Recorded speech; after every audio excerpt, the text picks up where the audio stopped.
Washington just pulled a fast one, and barely anyone's talking about it.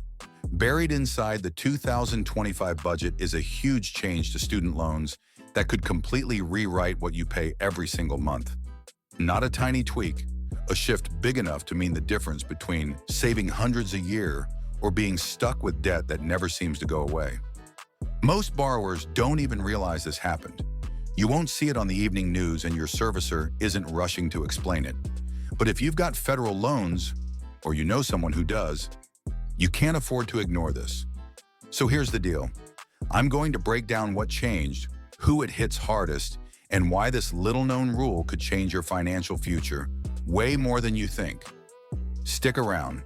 Once you see the numbers, you'll get why this might be the biggest student loan shakeup of the decade. Picture this. You've been paying for years. The bill isn't fun, but it's predictable. Then Washington sneaks in a rule change inside the 2025 budget. And boom, your whole repayment plan is about to look different. Here's the kicker. Almost nobody's talking about it. Not the news, not your servicer, not even those endless financial TikToks. But this isn't small. It could decide whether you're shelling out an extra $100 every month or whether your balance ever gets forgiven at all. Most borrowers won't even realize what happened until the bills start rolling in. That's why we're here. Because if you've got loans, you need to know what this hidden change means for your money before it blindsides you. Before we get into what changed, quick rewind. For years, the government offered a buffet of repayment plans: save, pay, repay, IBR, ICR, most under the umbrella of income-driven repayment, IDR. Instead of paying a fixed amount, your bill was tied to what you earned. A chunk of your income, usually around or a bit above the poverty line, was protected. Only what you made above that was discretionary income, and you paid 10 to 15% of that. If your income was low, your payment could be as little as $0. Example, make $40,000 with $30,000 in loans. Under Save, maybe the first approximately $20,000 is protected. 10% of the remaining approximately $20,000 is about $2,000 a year, roughly $166 a month. Manageable. And after 20 to 25 years of qualifying payments, whatever was left could be forgiven. Not perfect. Lots of confusion, paperwork traps, missed research.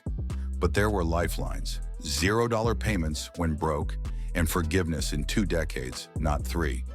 That's the world before 2025. Messy, yes, but it had safety nets, which is why this new change lands like a bomb. The 2025 budget reconciliation didn't just tweak the system, it rewrote the rules. The headline: most plans you've heard about, Save, Pay, ICR, are being phased out. In their place, Washington introduces the Repayment Assistance Plan, or RAP. Sounds friendly. Under the hood, very different. First, fewer options, less flexibility. Starting in 2026 for new borrowers, and by 2028 for nearly everyone, your menu shrinks to basically 2 items: the standard plan or RAP. That's it. If neither fits your life, too bad. Second, the payment formula changes. Old IDR used discretionary income with big protections for low earners. RAP looks at your full adjusted gross income, your AGI from your tax return, and runs it through tiers. Higher AGI, higher percentage. There's no true income floor anymore. Even people below the poverty line owe something, usually a $10 minimum. Concrete example, making $35,000 with one dependent. Under Save, your payment might have been around $20. Under RAP, the tier might be approximately 3% of your full AGI minus a small dependent deduction, putting you closer to about $37.50. Doesn't sound huge, it's almost double. And if one extra dollar bumps you into the next tier, your payment can spike. That cliff effect means a tiny raise can trigger a big jump. Third, forgiveness gets pushed out. Under old IDR, forgiveness could happen after 20 to 25 years. With RAP, it's 30 years. Start paying at 25, and you could still be in debt at 55. More years mean more chances for interest to snowball and more opportunities for life to knock you off track. Fourth, special groups get squeezed. Parent Plus borrowers may lose access to income-driven repayment unless they consolidate before July 1st, 2026. New borrowers after mid-2026? Your choices start at standard or RAP, nothing else. Deferment and forbearance tighten, rehab is capped, and some protections are scaled back. Add it up and you get the shift. Fewer choices, payments based on your entire income, forgiveness further away, and thinner safety nets. Most people won't notice until their statement doubles. Let's zoom in on mechanics and fallout. Under RAP, your payment is based on full AGI period. Small dependent deductions, $10 minimum, and a tiered system that doesn't step like taxes. Cross into the next bracket and the higher rate can apply to the whole AGI. That's the cliff. $30,000 might be $50 a month. $30,001 could jump to $75 per month. $1, big spike. PSLF seekers. After July 1st, 2026, standard plans longer than 10 years don't count toward PSLF. So if you need more than 10 years, RAP likely becomes your path to qualifying payments. Translation, fewer plan choices, more funneling into RAP. Supporters say the old system was alphabet soup chaos. Simplifying to standard versus RAP reduces confusion and, on paper, increases repayment and lowers taxpayer costs. Fewer plans, fewer mistakes, cleaner system. Critics call RAP regressive. It eliminates $0 payments for the poorest, hits low and middle-income borrowers with higher bills, and creates demoralizing cliffs. Pushing forgiveness to 30 years keeps people in debt longer and raises the odds of slip-ups derailing progress. Parent Plus borrowers face a consolidation deadline. Public service workers may be forced into RAP.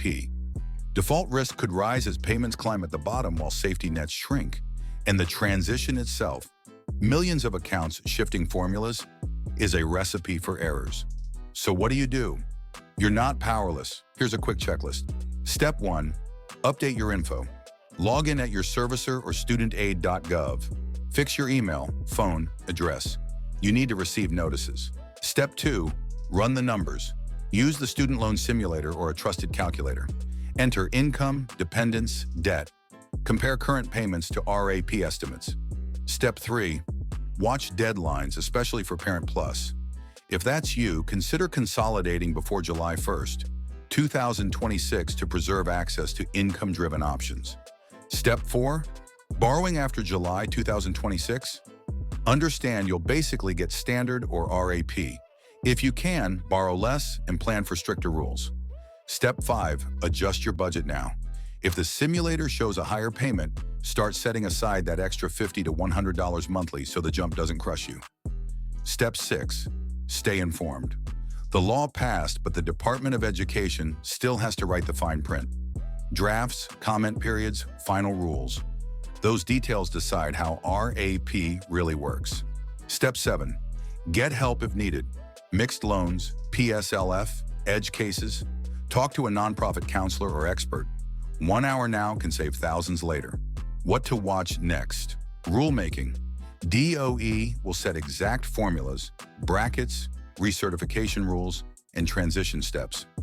Key dates: July 1st, 2026. New borrowers fall under RAP. July 1st, 2028. Older IDR plans phase out, and most borrowers shift to RAP. Legal/political fights. Lawsuits or amendments could delay or soften pieces of RAP. Advocacy pressure. Groups are pushing to smooth cliffs, restore income protections, and shorten forgiveness timelines. Treat this like a weather forecast. The storm is on the radar, but the exact path isn't locked. If you're watching, you'll grab an umbrella. If you're not, you'll get soaked. Quick recap. Takeaway number 1. RAP is replacing most plans. By 2028, Save, Pay, ICR are gone. New borrowers in 2026 get standard or RAP, less flexibility. Takeaway number 2, payments use your whole income.